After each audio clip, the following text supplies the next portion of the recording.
She came to the United States from Kenya to follow her dream of being a nurse. But in March of this year, Irene Gakwa vanished, sparking a community-wide search near Gillette, Wyoming.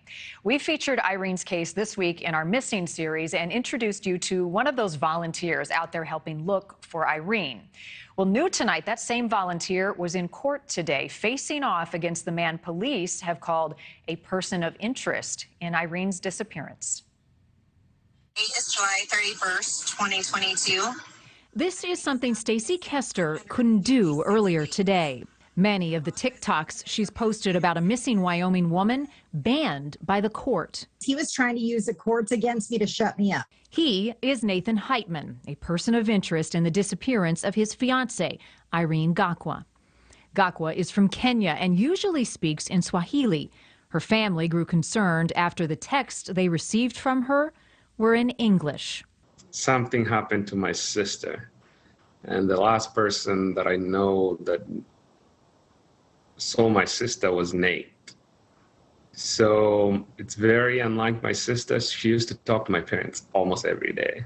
Interest turned to Hightman, heightened by his arrest on charges of draining Gakwa's bank accounts and using her credit card at Walmart to buy a shovel, a pair of boots, and a pair of pants. Police saying he reported he did it to force her to contact him in the event she needed money. Desperate to find a relative newcomer, the community in Gillette turned out. Searches led by Koester covering hundreds of miles. One of the things I really want people to focus on is Nate's story. But social media posts upsetting Hightman, who sought a protective order against Koester. I'm really hoping at this point, Nathan should be feeling pretty backed into a corner. All we ask is that you speak to the police. The two squaring off in court. Almost every one of her witnesses said that they viewed her TikTok and it didn't show anything. But I have proof that it clearly does. With the judge ruling in favor of Koester. I can't find that, sir, you met your burden of proof to prove that an act of stalking occurred in this case.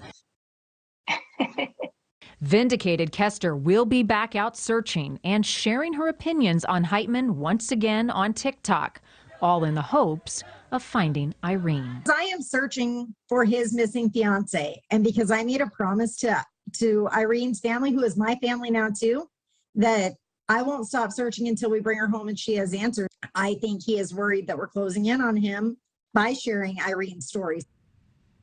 And again, police have called him a person of interest. Hightman did enter a not guilty plea to the charges that he used Irene's bank account and credit card. If you have any information on the disappearance of Irene Gakwa, you can call the Gillette Police Department, the number on your screen.